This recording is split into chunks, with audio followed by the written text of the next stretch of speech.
한국의 빨리빨리는 이제 단순한 성격 급함을 넘어 전 세계가 경탄하는 국가적 인프라가 되었습니다. 행정, 의료, 물류 등 사회 모든 구석이 초강 속으로 설계된 이 나라에서 살다 보면 어느새 우리 몸의 시계도 한국의 속도에 맞춰 재설정되곤 합니다. 외국인의 시선에서 본 한국은 왜 시스템 자체가 부지런한 나라일까요?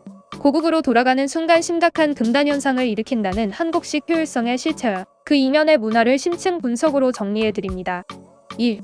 한국의 빨리빨리 문화가 가져온 근본적인 변화. 한국 사회를 관통하는 가장 강력한 키워드는 단연 빨리빨리입니다. 한국에 장기간 거주하며 이 속도감에 완벽히 동화된 이들은 고국에 돌아갔을 때 심각한 영문화 충격을 겪게 됩니다.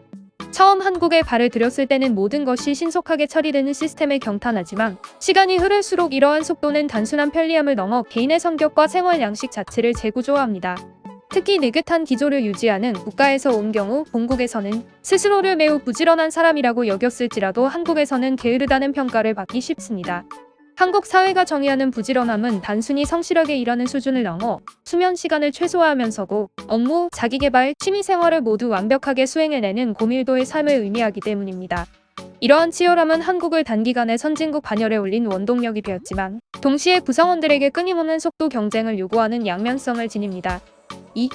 행정과 치안. 국가 시스템의 압도적 효율성. 한국의 공공서비스와 치안 시스템은 세계 최고 수준의 효율성을 자랑합니다. 이는 외국인들이 한국 생활에서 가장 먼저 체감하고 감동하는 부분 중 하나입니다. 신속한 행정 처리. 외국에서는 서류 한 장을 발급받거나 행정 절차를 밟는 데 수주일이 소요되는 것이 일반적입니다. 하지만 한국은 주민센터 방문이나 온라인 시스템을 통해 대부분의 민원을 당일 혹은 수분 내에 처리할 수 있습니다. 이러한 즉시성은 사회 전체의 기회비용을 획기적으로 줄여줍니다. 치밀한 치안망. 범죄 발생 시 당일 검거가 가능할 정도로 촘촘한 CCTV망과 체계적인 수사 시스템은 매우 인상적입니다. 경찰의 대응 속도와 효율적인 사건 처리 방식은 한국을 전 세계에서 가장 안전한 국가 중 하나로 인식하게 만드는 결정적인 요인입니다. 3. 의료 서비스. 정밀한 소통과 속도의 결합. 한국 의료 시스템의 강점은 단순히 진료 속도가 빠르다는 점에 그치지 않습니다. 진료 과정에서 발생하는 정밀한 소통 방식 역시 중요한 경쟁력입니다. 특히 한국어 특유의 풍부한 의성어와 의태어는 환자가 자신의 고통을 매우 구체적으로 묘사할 수 있게 돕습니다. 머리가 단순히 아프다는 표현을 넘어 띵하다, 콕콕 쑤시다, 지끈거린다와 같이 세분화된 표현을 사용함으로써 의사는 환자의 상태를 더욱 정확하게 파악하고 최적의 처방을 내릴 수 있습니다. 또한 대형 병원을 중심으로 구축된 외국인 통역 서비스와 체계적인 검진 시스템은 언어 장벽이 있는 이들에게도 높은 수준의 의료 경험을 제공합니다. 4. 서비스 인프라. 기다림을 허용하지 않는 생활 환경. 한국의 일상 서비스는 고객의 기다림을 최소화하는 방향으로 설계되어 있습니다. 식당과 카페의 디지털화. 주문과 동시에 조리가 시작되고 앉은 자리에서 모든 것을 해결할 수 있는 시스템이 보편화되어 있습니다. 키오스크, 테이블마다 설치된 벨, 수저와 티슈가 내장된 식탁 등은 한국만의 독특한 효율성을 상징합니다. 외국 식당에서는 주문부터 결제까지 한참을 기다려야 하는 경우가 많지만 한국은 철저히 회전율과 편의성에 집중합니다. 물류혁명. 이길 배송을 넘어 새벽 배송, 로켓 배송으로 이어지는 물류 인프라는 경이로운 수준입니다. 생필품부터 음식까지 문 앞에서 모든 것이 해결되는 시스템은 한국을 떠나기 어렵게 만드는 강력한 요소입니다. 특히 세탁물 수거 및 배송 서비스와 같은 생활 밀착형 대행 서비스는 현대인의 시간을 비약적으로 아껴줍니다. 5. 직장 문화.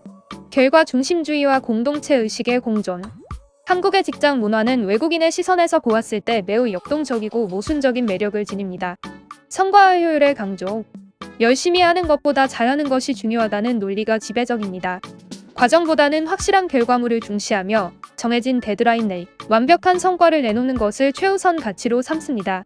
이러한 결과 중심적 사고는 업무의 긴장감을 높이지만 동시에 높은 생산성을 보장합니다. 공과 사의 조화. 업무 시간에는 엄격한 위계 질서와 긴장감이 흐르지만 업무가 끝난 후 회식 자리에서는 서로를 가족처럼 살뜰히 챙기는 모습이 나타납니다. 상사가 부하 직원의 입에 음식을 넣어주거나 사적인 고민을 들어주는 등의 행동은 서구권에서는 보기 드문 광경입니다. 이러한 정문화는 업무상의 스트레스를 해소하고 조직의 결속력을 다지는 역할을 합니다. 6. 소통 화법. 배려와 비즈니스의 간극. 한국 특유의 화법 역시 흥미로운 분석 대상입니다.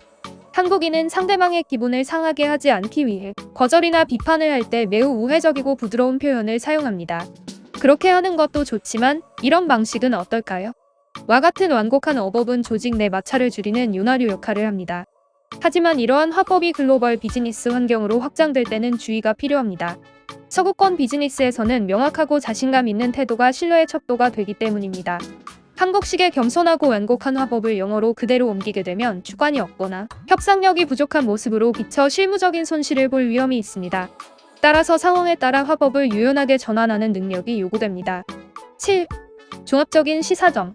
한국의 빨리빨리 문화는 단순히 성질이 급한 민족성에서 기인한 것이 아니라 한정된 자원과 시간 속에서 최대의 효율을 뽑아내기 위해 사회 전체가 최적화된 결과물입니다. 이러한 시스템은 구성원들에게 편리함과 성취감을 제공하지만 동시에 쉼없는 질주를 강요하여 피로감을 유발하기도 합니다. 한국 생활에 적응한 이들이 느끼는 가치는 이 압도적인 효율성 속에 있습니다. 고국으로 돌아갔을 때 느끼는 답답함은 단순히 시간이 오래 걸리기 때문이 아니라 이미 한국의 높은 시스템적 기준에 눈이 높아졌기 때문입니다. 하지만 가끔은 속도전에서 벗어나 느긋한 여유를 즐기는 본국의 문화에서 힐링을 찾는 과정 역시 한국에서의 치열한 삶을 지속하게 하는 중요한 휴식처가 됩니다. 오늘 영상은 여기까지입니다. 시청해주셔서 감사합니다. 구독과 좋아요 부탁드립니다. 다음 영상에서 또 만나요.